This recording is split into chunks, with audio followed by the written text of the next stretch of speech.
अस्सलामुअलैकुम, कैसे हैं आप सब। उम्मीद है कि आप सब खैरियत से होंगे और आपकी खैरियत नेक मतलब चाहती हूँ।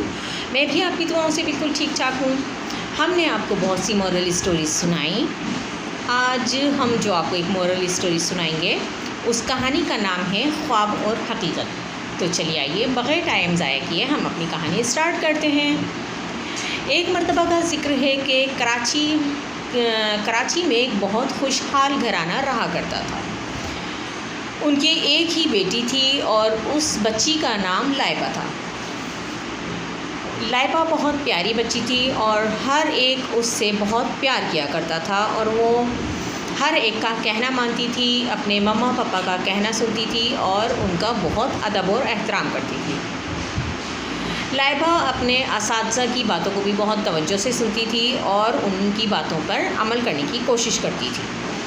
एक दफ़ा का जिक्र है कि लाइबा अपनी दोस्तों के साथ खेल रही थी कि उसकी दोस्तों ने कहा कि यहाँ से थोड़े ही फासले पर एक चीज़ की नई दुकान खुली है और उस दुकान में बहुत अच्छी अच्छी चीज़ें हैं और किस्म किस्म की चीज़ें हैं।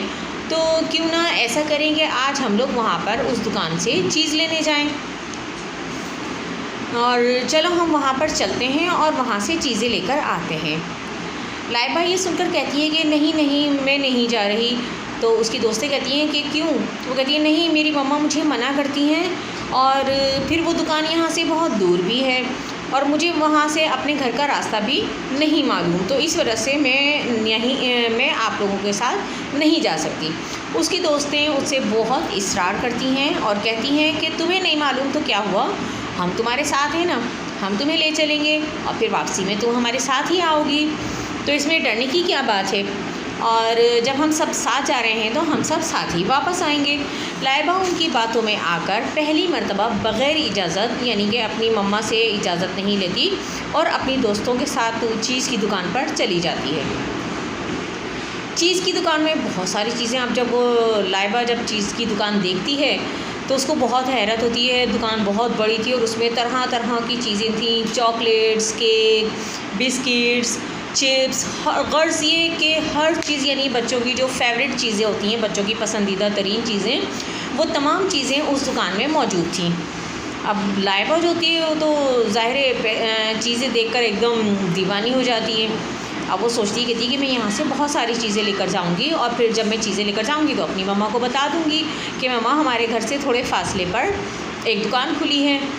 और कहती है कि जब मैं वापस जाऊंगी अपनी दोस्तों के साथ तो ज़ाहिर है मुझे यहाँ का रास्ता भी पता चल जाएगा, तो फिर मैं अपने पापा के साथ यहाँ पर आके और अपनी पसंद की बहुत सारी चीज़ें लेकर जाऊंगी।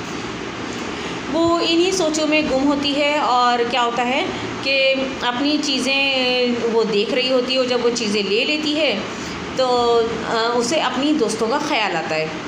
अब वो ज़ाहिर है जब अपनी दोस्तों का ख्याल होता है, जब अपनी दोस्तों की तरफ मुतवज्जो होती है तो उसे पता चलता है कि उसकी दोस्तें तो उसे छोड़कर चली गई हैं और वो अपनी दोस्तों को पुकारती है, लेकिन उसकी दोस्तें कोई जवाब नहीं देती।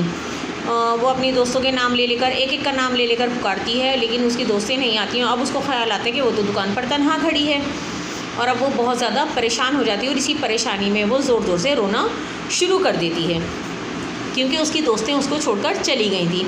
अब जब वो ज़ोर ज़ोर से रोना शुरू करती है तो दुकान वाला उसको कहता है बेटा क्या बात है, आप क्यों रो रही हैं। तो कहती है अंकल मुझे ना मेरी दोस्तें यहाँ पर छोड़कर चली गई हैं और मुझे तो अपने घर का रास्ता भी नहीं मालूम कि जो मैं अपने घर जा सकूँ। अब वो दुकान वाला जो तो बेचारा कहता है बेटा आप थोड़ा बहुत कुछ तो रास्ता बताएँ, कोई ऐसी जगह जो मशहूर हो, आप मुझे रास्ता बताएँ ताकि मैं आपको आपके घर पर पहुँचा दूँ। लेकिन वो कहती है नहीं अंकल मुझे तो कुछ भी नहीं पता। अब वो कहता है बेटा आप कब तक रोती रहोगी, देखो तलाश करो, शायद आपको आपकी सहेलियाँ मिल जाएँ, वो यहाँ से दूर नहीं गई होंगी। अब वो इसी सोच में ज़ाहिर है उस दुकान वाले की बात सुन के आहिस्ता आहिस्ता चलना शुरू कर देती है। अब वो चलते चलते चलते चलते उसको बहुत देर हो जाती है, लेकिन उसको अपनी दोस्तें कहीं पर भी नज़र नहीं।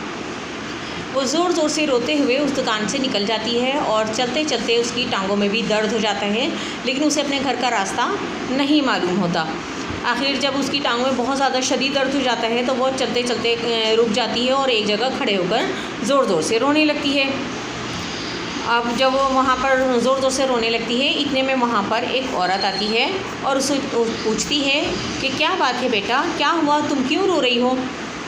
तो वो उसे सारी बात बता देती है और कहती है कि मुझे तो अपने घर का रास्ता भी नहीं पता। तो वो औरत कहती है कि अच्छा तुम रुको, और मुझे तुम्हारे घर का रास्ता मालूम है और मैं तुम्हें ले चलती हूँ, तुम रोना तो बंद करो। तो कहती है कि सच आंटी आप सच कह रही हैं, आपको मेरे घर का रास्ता पता है? वो कहती है हाँ हाँ बेटा तुम फिक्र नहीं करो, मैं तुम्हारे घर ले चलूँगी तुम्हें। अच्छा तुम ये लो अपने आंसू तो साफ़ करो, देखो तुमने सारा मुंह ख़राब करा हुआ है। अब वो क्या करती है, उसको एक रुमाल देती है और कहती है कि लो इससे आंसू साफ़ कर लो। वो जैसे ही रुमाल से आंसू साफ़ करती है और वो फ़ौरन ही बेहोश हो जाती है, क्योंकि उस रुमाल में बेहोश होने की दवा होती है। अब वो औरत उसे फ़ौरन अपनी गोद में उठाती है और वहाँ से गायब हो जाती है और फिर अपने अड्डे की जानिब बढ़ जाती है। जब लाइबा की आँख खुलती है तो क्या देखती है कि वो एक अंधेरे कमरे में मौजूद है और उस कमरे में बहुत से बच्चे भी मौजूद हैं और तमाम बच्चे जो हैं वो मतलब रो रहे होते हैं, कोई खामोश बैठा हुआ होता है। तो उसके जब हवास थोड़े से बहाल होते हैं तो इतने में उसको औरत की आवाज़ आती है कि वो औरत अपने किसी साथी से कह रही होती है कि कल इस लड़की के हाथ पैर तोड़कर और इसको भी बाकी बच्चों की तरह कर देंगे और फिर इससे भी हम भीख मंगवाएंगे।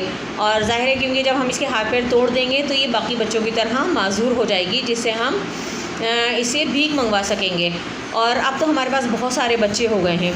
अब तो लाइबा को डर के मारे अपने मम्मा पापा बहुत याद आते हैं और उनको याद कर कर के वो बहुत ज़्यादा रोती है।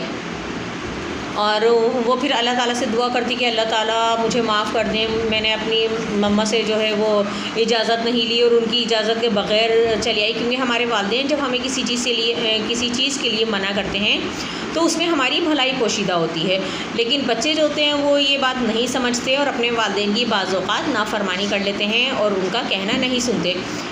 तो जिसकी कि उनको सज़ा मिलती है, जिस तरह के उस बच्ची लाइबा को मिल रही थी।